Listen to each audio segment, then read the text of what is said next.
Hana mến chào cô bác, anh chị và các bạn. Thêm một công thức bánh cuốn bánh ướt tráng chảo mềm ngon như tráng hơi, nhanh gọn lẹ. Hana muốn chia sẻ với cô bác, anh chị và các bạn. Đồng thời, Hana thông báo một tin quan trọng của kênh như một lời cảm ơn của Hana đến với tất cả cô bác, anh chị và các bạn khi xem những món ăn mà Hana chia sẻ. Hôm nay Hana chia sẻ thêm cách làm hành phi mà Hana hay làm. Đây là 250g hành tây sau khi bào mỏng. Mình sẽ đem đi phơi nắng khoảng 15 phút, cho hành khô bớt nước. Sau 15 phút, cho vào son nửa lít dầu ăn, một xíu muối và vài giọt nước cốt chanh. Muối và nước cốt chanh giúp rút bớt nước trong hành, làm cho hành mình phi mau vàng. Khuấy đều và nấu cho tới khi phần dầu này sôi lên. Tùy theo lượng dầu mà cô bác, anh chị và các bạn cho hành vào phi. Với nửa lít dầu, Hana cho khoảng một nắm hành vào, khuấy đều. Phi hành ở lửa vừa và không cần phải đảo quá nhiều lần. Chỉ cần để ý khi nào thấy hành hơi vàng nhẹ xung quanh mép nồi thì mình khuấy đều lên và tiếp tục để và làm như vậy cho tới khi hành vàng đều. Khi hành trong nồi chuyển qua màu nâu nhạt thì lúc này mình sẽ khuấy đều và vớt ra. Cô bác, anh chị và các bạn đừng để hành có màu đậm quá, vì khi nguội hành sẽ đậm hơn.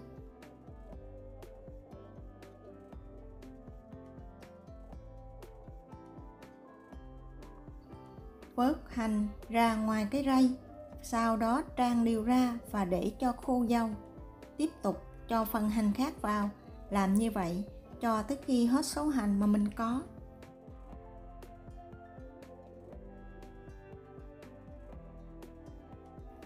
Xong phần hành, mình sẽ chuyển qua phần pha bột. Bột gạo thì Hana sử dụng 200g. Tinh bột khoai tây thì mình dùng 25g hoặc là tinh bột bắp. 50g bột năng.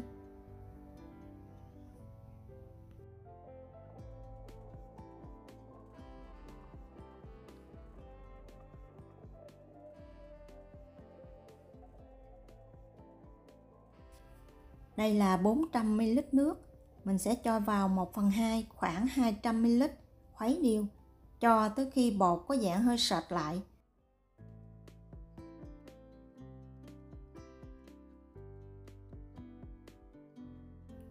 Thêm vào một muỗng canh dầu ăn, dầu sẽ giúp bánh luôn mềm ngon dù là để nguội.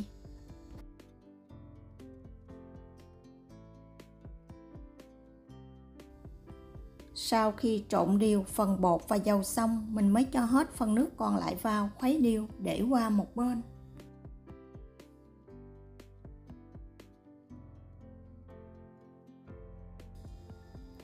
Cho vào son 425ml nước, thêm vào nửa muỗng cà phê muối, khuấy đều và nấu cho phần nước này sôi lên.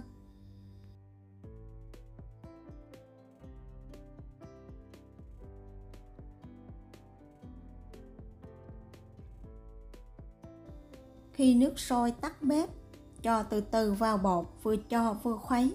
Phần bột này cô bác, anh chị và các bạn mình đem đổ bánh liền, không cần phải để cho bột nghỉ. Cách tráng bánh thì Hana chia sẻ rất là nhiều lần nên Hana không lặp lại. Hana chỉ thông báo một tin quan trọng trên kênh đến với tất cả các cô bác, anh chị và các bạn như một lời cảm ơn của Hana. Hana đã từng nói có rất là nhiều món ăn ngon Hana đã làm và trải nghiệm rồi.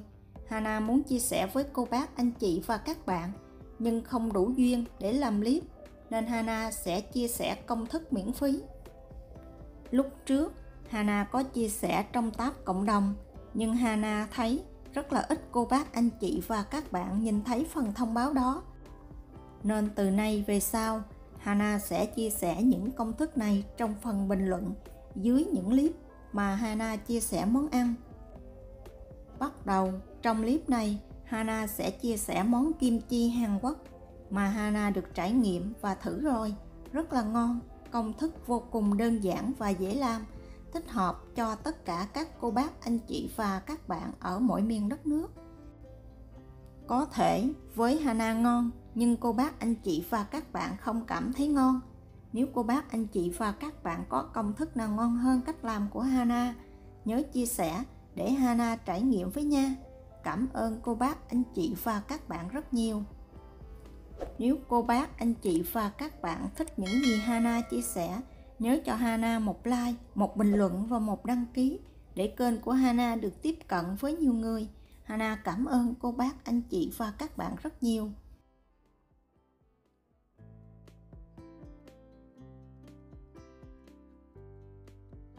Phần nhân bánh thì cô bác, anh chị và các bạn có thể làm nhân hành phi, nhân tôm hoặc là nhân nấm mèo. Hana cũng có chia sẻ rất là nhiều clip, cô bác, anh chị và các bạn có thể tham khảo lại. Phần nước chấm và nước tương, Hana cũng có để công thức phía dưới. Với công thức và cách tráng bánh này thì vô cùng nhanh gọn lẹ, chỉ cần bỏ ra khoảng 15 tới 20 phút là mình đã có một dĩa bánh cuốn bánh ướt cho gia đình của mình. Cảm ơn cô bác, anh chị và các bạn đã xem. Hana kính chúc cô bác, anh chị và các bạn nhiều sức khỏe, nhiều niềm vui và luôn thành công trong cuộc sống. Hana xin chào tạm biệt và hẹn gặp lại cô bác, anh chị và các bạn vào chiều thứ Sáu.